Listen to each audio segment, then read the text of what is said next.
আসসালামু আলাইকুম।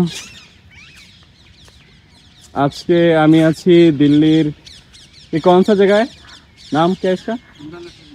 সুন্দর নার্সারি। সুন্দর নার্সারিতে আসছি। তো এটা হচ্ছে একটা পার্ক এদের। এখানে অনেকগুলা এরকম টোম্ব আছে, মানে মিনার আছে অনেকগুলা। তো পার্ক আছে, এখানে মানুষ আসে ঘুরতে। তো আমরাও আসছি এখানে ঘুরতে।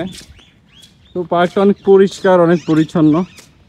আমাদের এখানে সাধারণত এমন নাই, আছে লালবাগ কেল্লা আছে, বাট ওটা একটু ছোট, এটা অনেক বড়। আপনারা দেখতেই পারতেছেন এটা অনেক বড়। আর ওই সাইডে হচ্ছে আপনার অনেক দূর পর্যন্ত যাওয়া যায়, অনেক দূর পর্যন্ত যাওয়া যায়। তো মানুষ এখানে ঘুরে, সাধারণত বেশিরভাগ যত দেখলাম কাপলরাই আসলো, কাপলরাই ঘুরতেছে। এখানে ওই যে ওল্ড এজ বসে আছে। তো এইখানে সাধারণত একটা ইউরোপিয়ান ভাইব আসে, কারণ এখানে সব পরিষ্কার, দেখছেন রাস্তাঘাট পরিষ্কার, একদম পরিচ্ছন্ন, সব বেঞ্চ টেঞ্চ একদম ইউরোপিয়ান স্টাইলে সব কিছু। তো সব মিলায় আর কি অনেক সুন্দর। গাছগুলো দেখেন, এই যে গাছগুলায় লেবু ধরছে, লেবু ধরছে এখানে পুরো গাছেই লেবু। এই জাতের লেবু দেখি নাই, একদম ঘন ঘন। এখানে সব লেবু গাছ, লেবু গাছ, এখানে লেবু গাছ দিয়ে ভরা। আর অনেক ধরনের গাছ আছে এখানে, একটা নার্সারি। এটার নাম হচ্ছে আপনার সুন্দর নার্সারি।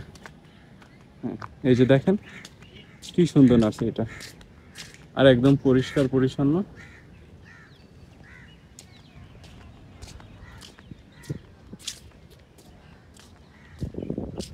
তো এইখানে এই যে টোম দেখা যাচ্ছে, ওইখানে ওইদিকে ওইদিকে আরো বড় একটা আছে টোম। দেখেন পানি, পানি একদম পরিষ্কার, পরিষ্কার একদম সুইমিং পুলের মতো পরিষ্কার পরিচ্ছন্ন। সব মিলে অনেক সুন্দর জায়গাটা। তা আমি এখানে আসছি আধা ঘন্টা ধরে ঘুরতেছি।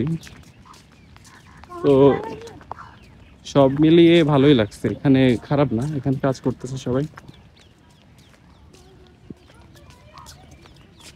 এখানে মেয়েরা এরা সবাই, এখানে আবার আধুনিক ড্রেস পরে এরা। তো ঠিক আছে, এখানে সব মিলিয়ে ভালো। দেখেন এখানে শাপলার মতো একটা কি বানানো। আর এইখানে আপনি যতই দেখবেন, এইখানে হচ্ছে আপনার মানে কাপল বেশি, কাপল বেশি। সব জায়গায় বেঞ্চি দখল করে রাখছে তারা, সব জায়গায়। অনেক বড় এটা, অনেক বড় এটা। আপনাদের পুরোটা দেখাইতে পারবো না, আংশিক কিছু অংশ দেখাইলাম। এটা এখানে ওইখান দিয়ে ঢুকে, ওইখান দিয়ে ঢুকে এখানে আরো ভিতরে যাওয়া যায়। এখানে ভিতরে আবার খাবারের দোকানও আছে, বাট এখানে খাবারের দোকান সবাই অ্যাভয়েড করবেন, এখানে প্রচুর দাম। যেটা হইতেছে ওইখানে 20 টাকা, সেটা হইতেছে এখানে 100 টাকা। তো সব মিলিয়ে অনেক দাম, সবাই এটা অ্যাভয়েড করবেন। এখানে পুকুর, ওইখানে আবার ওইখানে ব্রিজের মতো বানানো আছে, অনেক বড় এটা, এইটা অনেক বড়। সবাই সবাই মিলে এসে এখানে আড্ডা মারতেছে। তো আপনারা দেখতেই পারতেছেন খুবই সুন্দর আর খুবই পরিষ্কার পরিচ্ছন্ন, আর ঘোরার মতো একটা জায়গা। বিকালবেলা আসা যাবে, বিকালবেলা এসে আপনারা ঘুরতে পারেন। টিকিট বেশি না, এখানে টিকিট হচ্ছে আপনার মেবি 50 টাকা করে। আর এটা হচ্ছে এই গম্বুজটার নাম হচ্ছে আপনার গুলিস্তান। আমাদের গুলিস্তান না, এটা দিল্লির গুলিস্তান। হ্যাঁ, আর এই হচ্ছে এখানকার সামনে যদি দেখতেছেন ছোট, ওইটা খাবারের দোকান। এখানে আপনি পেপসি কোক এগুলো পাবেন। তো সবাই ভালো থাকবেন। আসসালামু আলাইকুম।